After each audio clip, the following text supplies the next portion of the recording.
베드로전서 1장 1절로 9절 말씀입니다. 예수 그리스도의 사도 베드로는 본도, 갈라디아, 갑바도기아, 아시아와 비두니아에 흩어진 나그네 곧 하나님 아버지의 미리 아심을 따라 성령이 거룩하게 하심으로 순종함과 예수 그리스도의 핏뿌림을 얻기 위하여 택하심을 받은 자들에게 편지하노니 은혜와 평강이 너희에게 더욱 많을지어다. 우리 주 예수 그리스도의 아버지 하나님을 찬송하리로다. 그의 많으신 긍휼대로 예수 그리스도를 죽은 자 가운데서 부활하게 하심으로 말미암아 우리를 거듭나게 하사 산 소망이 있게 하시며 썩지 않고 더럽지 않고 쇠하지 아니하는 유업을 있게 하시나니 곧 너희를 위하여 하늘에 간직하신 것이라. 너희는 말세에 나타내기로 예비하신 구원을 얻기 위하여 믿음으로 말미암아 하나님의 능력으로 보호하심을 받았느니라. 그러므로 너희가 이제 여러 가지 시험으로 말미암아 잠깐 근심하게 되지 않을 수 없으나 오히려 크게 기뻐하는도다. 너희 믿음의 확실함은 불로 연단하여도 없어질 금보다 더 귀하여 예수 그리스도께서 나타나실 때에 칭찬과 영광과 존귀를 얻게 할 것이니라. 예수를 너희가 보지 못하였으나 사랑하는도다. 이제도 보지 못하나 믿고 말할 수 없는 영광스러운 즐거움으로 기뻐하니 믿음의 결국 곧 영혼의 구원을 받음이라. 아멘. 네, 오늘은 마르틴 루터가요 종교개혁을 일으킨 지 501주년 되는 그날을 기념하는 종교개혁 기념주일입니다. 이 마르틴 루터는요 이 베드로 전후서를요 신약 성서 중에서 가장 고상한 책, 가장 신학적인 책이라고 했습니다. 가장 올바르고 순수하고 본질적인 복음이 있다고 평가를 했어요. 이 베드로전서가 하나님이라는 단어가 이 단어 수에 비해서 제일 많이 나온 단어라고 합니다. 하나님이라는 단어가 제일 많이, 이 저자가 하나님에 대해서 얼마나 성령의 영감으로 단어를 많이 썼나 이렇게 또 이렇게 분석해 본 게 있는데요. 세 번째로 많은 게 로마서입니다. 두 번째가 요한 1서입니다. 첫 번째로 많은 게 베드로 전서입니다. 여러분들 이 베드로는 정말 예수님의 제자 중에 어떤 성경 기자가 기록하든지 첫 자리에 있죠. 베드로, 요한, 야고보, 베드로, 야고보, 요한 이렇게 해서 첫 수제자임을 자타가 공인하는 그런 제자입니다. 한 번은 가이사랴 빌립보에서 놀라운 신앙 고백을 하죠. 제자들아 너희는 나를 누구로 인식하느냐, 너희는 나를 누구로 하느냐는 대답에 주는 그리스도시요 살아계신 하나님의 아들이라는 그런 대답을 하면서 예수님께 크게 칭찬을 받습니다. 그리고 너의 그 신앙 고백 위에 예수가 그리스도시요 살아계신 하나님의 아들 메시아임을 인정하는 그 믿음 위에 내가 그 반석 위에 그 신앙 고백 위에 교회를 세우리라고 말씀합니다. 여러분 그렇습니다. 예수는 그리스도십니다. 곧 우리의 메시아가 되십니다. 그는 우리를 의롭다고 칭해 주셔서 우리를 의인 삼아 주셨어요. 저희는 죄인이지만 하나님께서 저희를 의롭다고 하십니다. 저희는 하나님의 자녀가 되었어요. 성령 하나님께서 양자의 영을 저희에게 부어주셔서요. 저희는 하나님을 아바 아버지라 부를 수 있는 귀한 자녀된 특권을 얻었습니다. 그것뿐만 아니라 저희는 그리스도와 함께 상속자가 되었어요. 영원한 상속. 오늘 말씀에 보면 산소명이라고 되어 있는데요. 4절에 보면 썩지 않고 더럽지 않고 쇠하지 아니하는, 이것을 한마디로 하면 영원한, 변치 않는 이런 뜻입니다. 썩지 않고 더럽지 않고 쇠하지 않은 유업, 유산을 받게 돼요. 어떤 유산을 받게 될까요? 저희는 영광스러운 몸으로 부활합니다. 저희는 영광스럽게 하나님의 새하늘과 새 땅의 모든 것을 누릴 수 있어요. 저희는 영광스럽게 하나님의 상속자가 됩니다. 저희는 그의 백성일 뿐만 아니라 그의 자녀가 되어 너는 내 아들이라 너는 내 딸이라 하나님께서 이렇게 말씀합니다. 여러분들 베드로의 이 간결한 신앙 고백, 주는 그리스도시요 살아계신 하나님의 아들이라는 고백 있죠. You are the Christ, you are the Messiah, the Son of the Living God이라는 이 신앙 고백으로요 교회가 세워졌어요.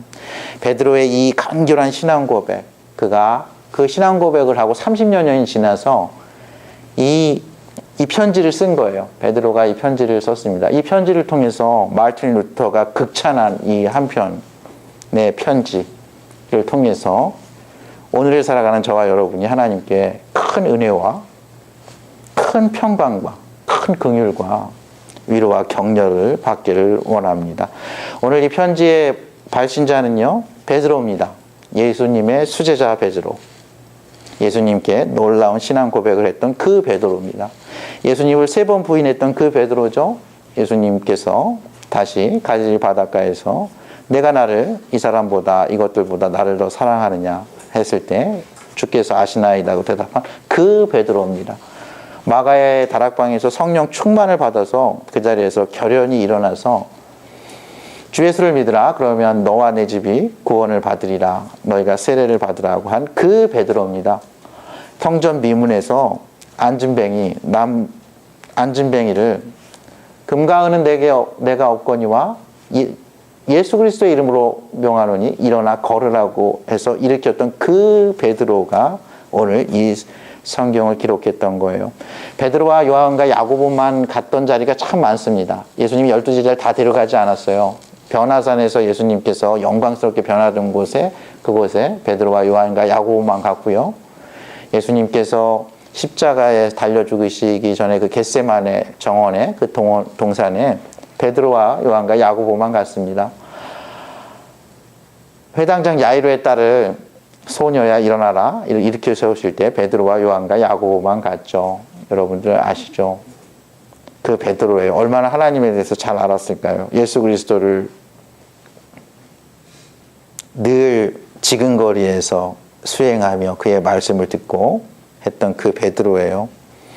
초대교회에서 그의 영향력은 참으로 대단했습니다. 모든 이들에게 인정을 받았죠. 그는 기독교 공동체 안에서 가장 강력한 영향력을 펼친 제자인 것은 분명합니다. 그러나 그는 겸손하기까지 했어요.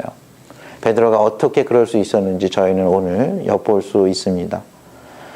예수 그리스도의 사도라고 자신을 소개하는 베드로는요, 본도, 갈라디아, 갑바도기아, 아시아와 비두니에 흩어진 나그네들에게 편지를 보냅니다. 발신자는 베드로예요. 수신자는요, 본도, 갈라디아, 갑바도기아, 아시아, 비두니아는요, 예루살렘 북쪽으로 좀 올라가서 유럽으로 이어지는 지금의 터키, 당시의 소아시아라고 하는 그 넓은 지역입니다. 터키가 굉장히 큰 나라입니다. 그 전체보다 더 큰 지역에 흩어져 있는 나그네들에게 편지를 보내고요. 그러면서 이 흩어져 있는 나그네에 대해서 어떻게 설명하냐면 하나님 아버지의 미리 하심을 따라 성령이 거룩하게 하심으로 순종함과 예수 그리스도의 피뿌림을 얻기 위하여 택하심을 받은 자들에게 편지하노니 이렇게 얘기합니다.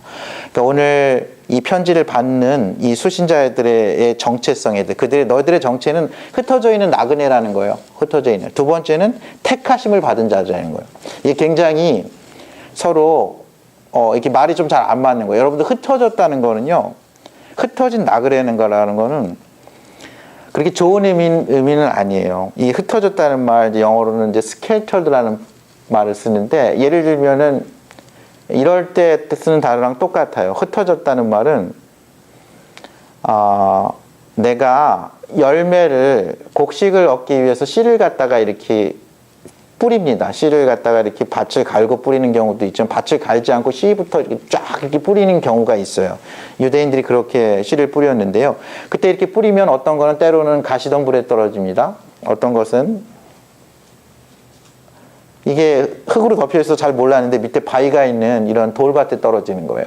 어떤 것은 단단한 길가에 떨어져요. 그리고 어떤 것은 옥토에 떨어집니다. 그래서 길가에 떨어진 것은 새가 와서 이렇게 먹이라고 생각하고 먹어버리고요.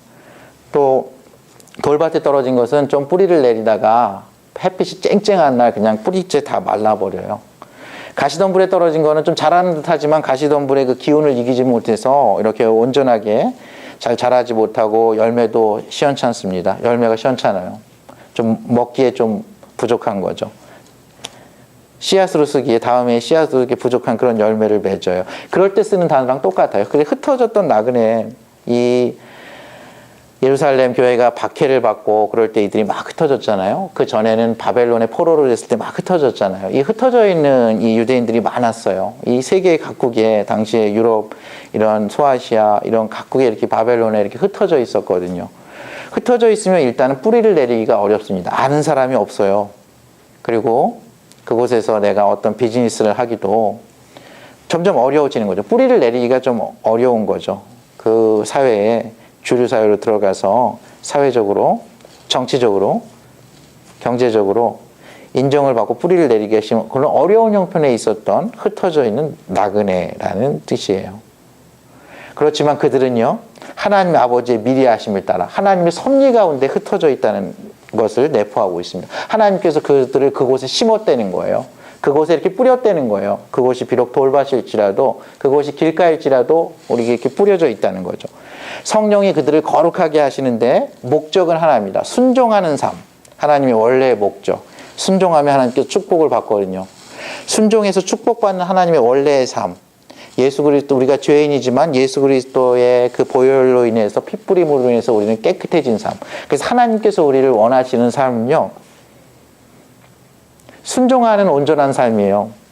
깨끗한 도덕적인 삶이에요. 하나님의 거룩하심과 같이 우리도 성령으로 인해서 거룩하게 되는 삶을 하나님께서 원하십니다. 하나님의 말씀과 기도로 우리는 거룩해질 수 있어요. 하나님께서 원래 저희 창조의 목적이죠. 그래서 우리가 구원을 받는 목적은요, 이렇게 순종하고 예수 그리스도의 핏부림을 통해서 온전하고 깨끗한 삶을 살기 위함입니다. 그러나 당시에 이 로마 교황청에서는요, 너희가 깨끗하게 살아야, 선행을 해야, 좀 더 나가서 너희가 이 베드로 성당을 짓기 위한 돈이 필요한데 그 돈을, 이 면죄부를 사면, 너희가 이 면죄부를 사서 면죄부를 산 돈이 그 연보함에, 헌금함에 땡그랑 떨어져 나가는 순간 너는 천국행 티켓이 확정된다고 이렇게 얘기를 했어요. 그거는 잘못된 겁니다. 저희가 선행으로, 순종함으로, 순종함으로 깨끗한 도덕적인 선행으로 구원을 받는 건 아닙니다. 저희가 구원을 받은 우리가 성령의 거룩하심을 따라서 하나님의 말씀과 기도로 그러한 삶을 사는 것이 목적인 것입니다. 주객이 전도된 거예요.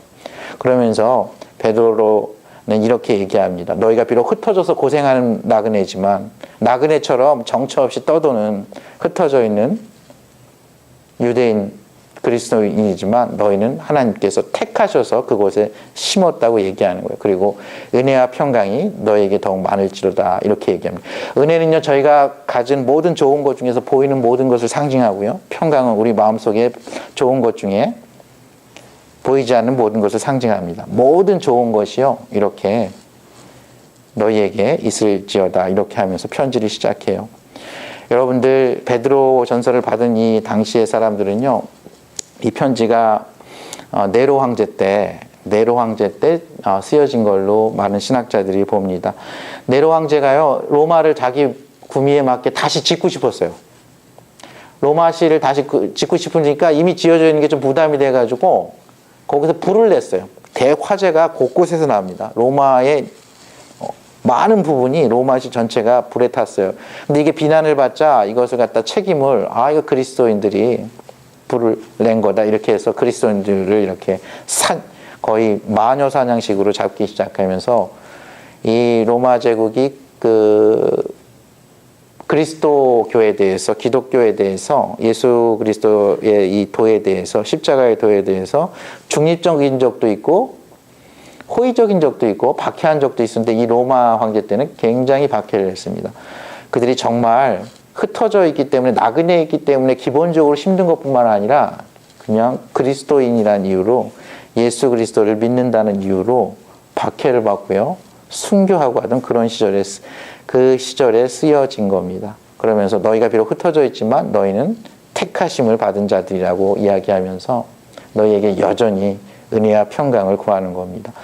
오늘 말씀 2절 보면요, 삼위일체 하나님께서 우리의 구원을 이루고 있음을 알 수 있습니다. 성부 하나님 아버지께서 저희를 미리 아셨다는 거예요. 하나님께서 저희 이름을 아세요.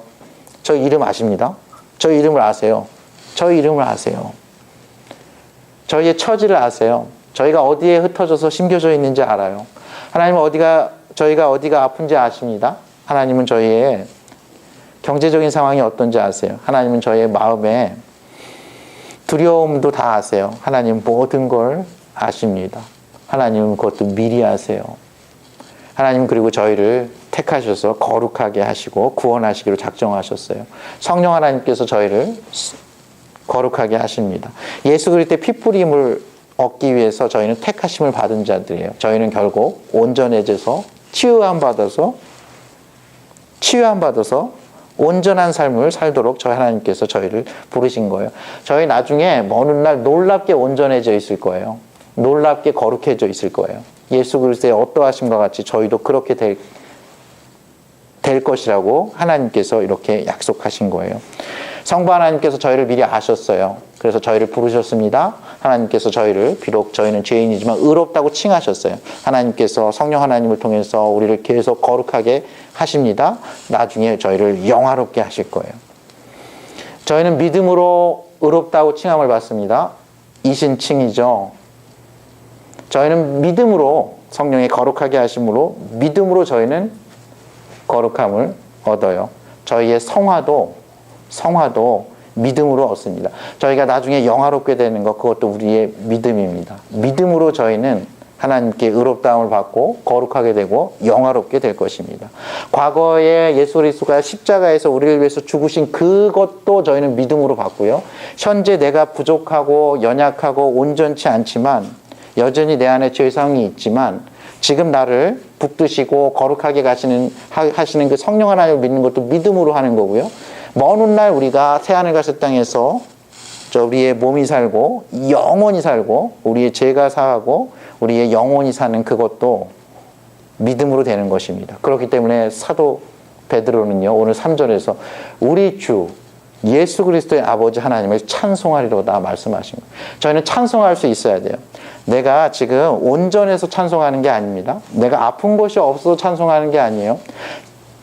저희가 부족한 것이 없어서 경제적으로 풍요하고 내 은행 잔고가 넘치고 내가 아들, 딸로 인해서 부모, 형제로 인해서 배우자로 인해서 나 자신으로 인해서 만사 형통하고 정말 모든 것이 아무 근심 걱정이 없기 때문에 찬송하는 게 아니에요. 우리 주 예수 그리스도가 나를 의롭다고 하시고 지금 거룩하게 하시며 영화롭게 하실 거로 인해서 찬송하는 겁니다. 거기에 나를 택해 주셨다는 거예요. 비록 나를 흩으셨지만, 나를 이렇게 흩어지게 했지만 나를 택하신 그 은혜, 나를 택하신 그 사랑을 찬송하는 겁니다. 그러면서 이렇게 얘기하죠. 그의 많으신 긍휼대로 예수 그리스도를 죽은 자 가운데서 부활하게 하심으로 말미암아 우리를 거듭나게 하사 산 소망이 있게 하시며 썩지 않고 더럽지 않고 쇠하지 아니하는 유업을 있게 하시나니 곧 너희를 위하여 하늘에 간직하신 것이다. 우리가 이렇게 선택받은 것, 우리가 의롭다고 칭함을 받고 거룩하게 되고 나중에 영화롭게 되는 그 이유가요, 우리 안에 어떠함에 있지 않다는 거예요. 우리의 선행이 아니에요. 우리의 도덕이 아닙니다. 내가 기도를 더 많이 해서도 아니에요.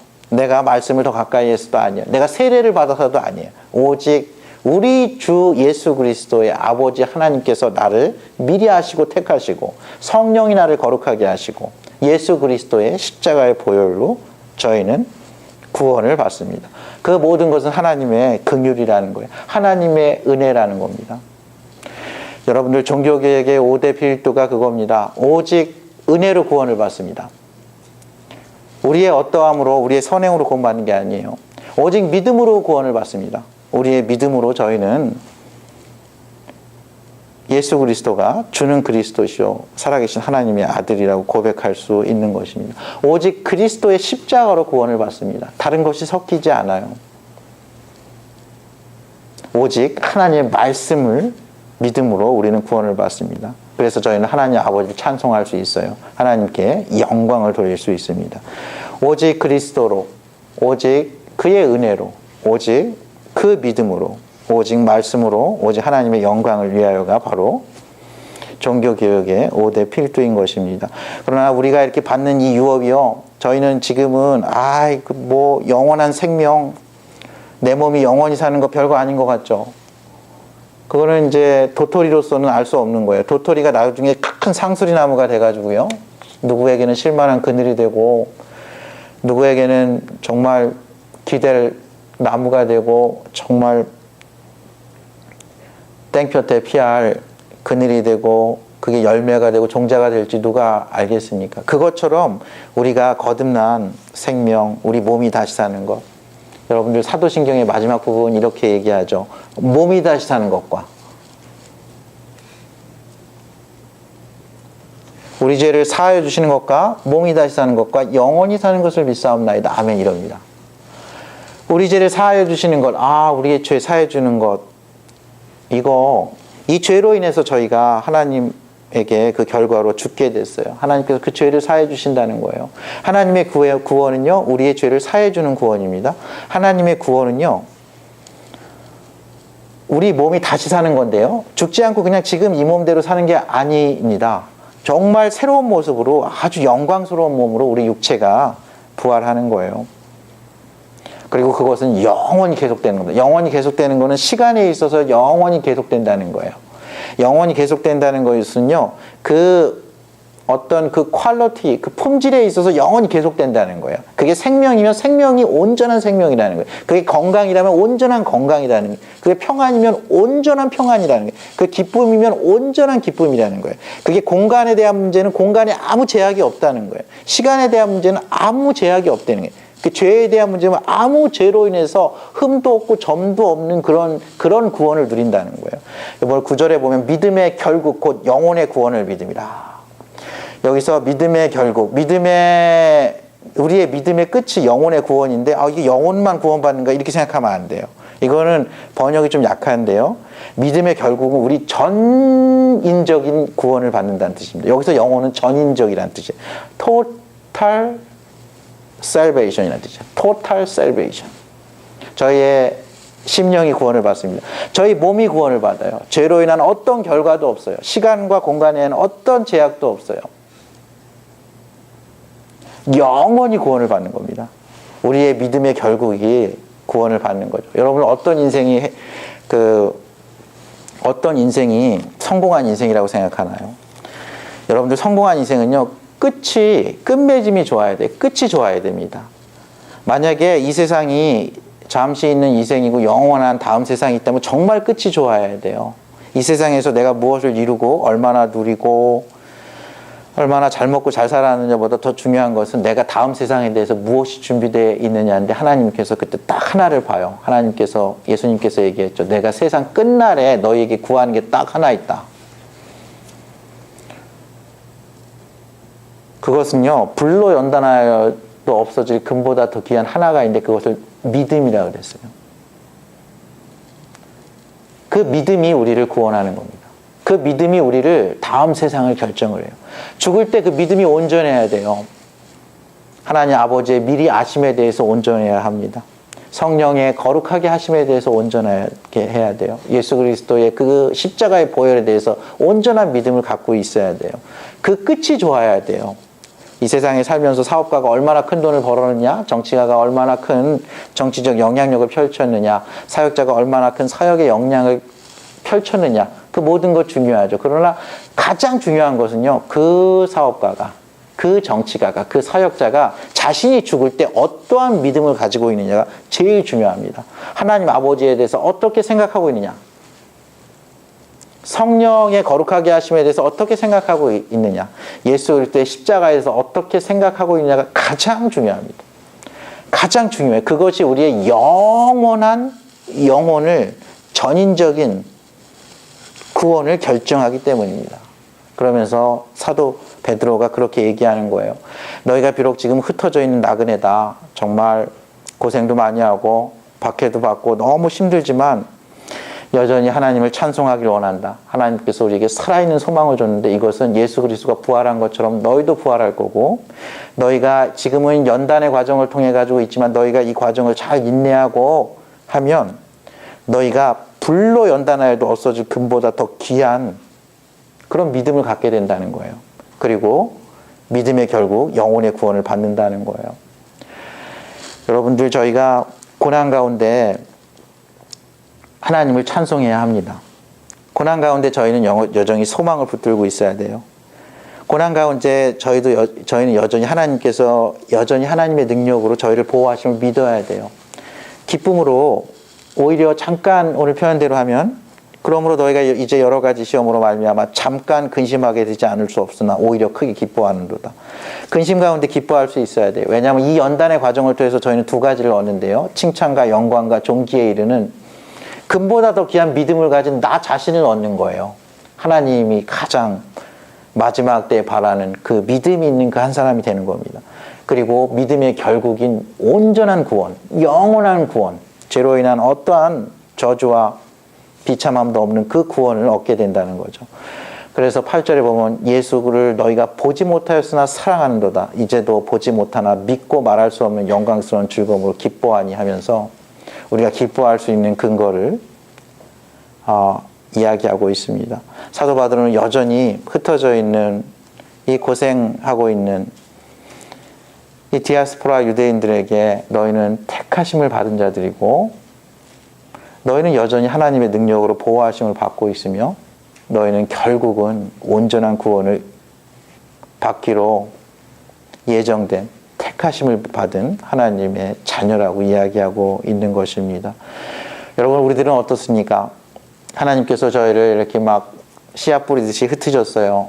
누구는 돌짝밭에, 누구는 가시덤불밭에, 또 때로는 운 좋게 옥토밭에 떨어진 사람도 있겠죠. 또 때로는 아주 운도 없게 길가에 떨어져가지고 아주 생명의 위협을 받는 그런 환경 가운데 있는 사람도 있습니다. 저희가 그곳을 택하지 못해요. 농부가 이렇게 씨를 뿌리는 거죠. 하나님께서 그러나 그곳에 심은 거죠. 여러분들 그런 말 들어보셨어요? blossom where you are planted 이런 말 들어보셨어요? bloom where you are planted 이런 말 들어보셨어요? 내가 심겨진 그 자리에서 꽃을 피우라는 거죠. 저희가 심겨진 자리는 택하지 못합니다. 이 당시 보세요. 본도에 뿌려진 사람, 갈라디아에 뿌려진 사람, 갑바도기아에 뿌려진 사람, 아시아와 비두니아에 흩어진 사람, 어떤 사람은 로마의 심장부에 뿌려졌겠죠. 어떤 사람은 예루살렘에 뿌려져 있었을 거예요. 그들이 어떠한 형편에 있든지 어떠한 인생의 여정 가운데 있든지 하나님은 그들을 그곳에 뿌리신 분입니다. 하나님은 그들의 이름을 아세요. 성령 하나님께서 그들을 거룩하게 하십니다. 그들을 택하신 이유, 그들의 순종함과 예수 그리스도의 이 보혈의 능력으로 그들은 온전한 삶, 치유된 삶, 영원한 구원을 누리는 삶을 살기를 원하십니다. 하나님께서는 저희를 여기저기에 뿌리셨어요. 또 이런저런 어려움이 있습니다. 베드로전서에 가장 많이 나온 말이 고난인 거 아세요? 고난입니다. 고난. 두 번째 많이 나온 말이 연단이나 인내 같은 말이에요. 세 번째 많이 나온 말이 거룩과 구원이에요. 그게 베드로전서의 주제입니다. 너희가 고난 가운데서도 인내를 통하여서 뿌려진 그 자리에서 그 연단을 통해서 하나님의 거룩하신 구원을 이루라는 그런 말씀이에요. 그렇기 때문에 저희는 그 구원을 시작하신 그 예수 그리스도를 보지 못했으나 사랑할 수 있다고 이야기합니다. 여전히 저희는 삶의 기쁨을 누릴 수 있다고 얘기해요. 여전히 저희는 찬송할 수 있다고 얘기해요. 여전히 우리는 산소망이 있음을 얘기합니다. 저희는 예수 그리스도로 인해서 믿음과 소망과 사랑을 한 몸에 받은 사람이에요. 저희는 의롭다고 칭함을 받았고요. 거룩하게 되고 있어요. 부족하지만 저희는 영화롭게 될 것입니다. 하나님은 여전히 저희를 사랑하시고 끝까지 사랑하시고 포기하지 않는 사랑으로 사랑하십니다. 하나님께서 우리에게 주신 소망은요, 우리에게 주신 유산은요, 썩지 않고 더럽지 않고 쇠하지 않은 영원하신 유업입니다. 온전하신 유업이에요. 상상도 할 수 없는 유업이에요. 그래서 저희는 기뻐할 수 있는 것입니다. 그래서 저희는 오늘을 살 수 있는 거예요. 부족해도 저희는 그렇게 오늘 살 수 있어요. 여러분들, 저희는 잘 모르지만 스웨덴인가요? 노르웨이에 유명한 바이올리니스트가 있습니다. 올레 볼이라는 분인데 그분이 파리에서 공연을 하다가 공연 도중에 바이올린의 A현이 끊어졌어요. 그럼 연주가 보통은 온전하게 안 되거든요. 근데 그 남은 세 개의 현으로 연주를 끝까지 맞춥니다. 남은 현으로 끝까지 맞춰요. 때로는 저희가 그러한 어떤 연단 과정에 있을 수 있어요. 그러한 어려움 가운데 있을 수 있어요. 그러나 그는 끝까지 그 연주를 맞춰요. 저희는 찬송을 할 수 있어야 돼요. 기뻐할 수 있어야 돼요. 혹시 샤워기에서 뜨거운 물이 안 나올 수 있죠. 그래도 저희는 노래를 부르면서 샤워를 할 수 있어야 합니다. 할 수 있다면. 저희는 다시 일어나서 내가 온전히 뛰지 못할지라도 저희는 걸을 수 있어야 돼요. 제가 목소리로 하나님을 찬양하지 못할 때 저희는 저희의 영혼으로, 저희의 심령으로 하나님을 찬양할 수 있어야 됩니다. 왜냐하면 저희는 온전한 구원, 영원한 구원, 금, 은, 진주하고도 바꿀 수 없는 믿음을 하나님께서 주시기 위해서 저희를 택하셨어요. 저희는 비록 흩어져 있어서 고생받는 사람 같지만 그것은 하나님의 미리 예정하심을 통해서 어떠한 목적을 갖고 저희를 택하신 하나님의 섭리가 있다는 거예요. 하나님 왜 나 돌밭에 떨어뜨리셨네요? 좀 섭섭하네요. 얘기할 수는 있죠. 얘기하시면 돼요. 하나님께 그렇게 기도하시면 되는 겁니다. 하나님께 그렇게 불평 불만하시면 됩니다. 그렇지만 저희는 인정해야 돼요. 저희는 비록 흩어져 있는 나그네와 같은 삶을 살고 있지만 하나님의 성부, 성자, 성령 하나님의 은혜와 평강 가운데 택하심을 받은 백성이라는 하나님의 자녀라는 것입니다. 종교개혁 500주년입니다. 여러분들 하나님의 말씀으로 오직 그리스도로 오직 은혜로 오직 믿음으로 여러분의 심령, 우리의 삶, 우리의 공동체가 개혁되기를, 새로워지기를 하나님께서 기뻐하시길 바랍니다. 그러한 삶을 통해서 하나님께 영광 돌리는 존귀한 삶 되기를 주님의 이름으로 축원합니다. 함께 기도하시겠습니다.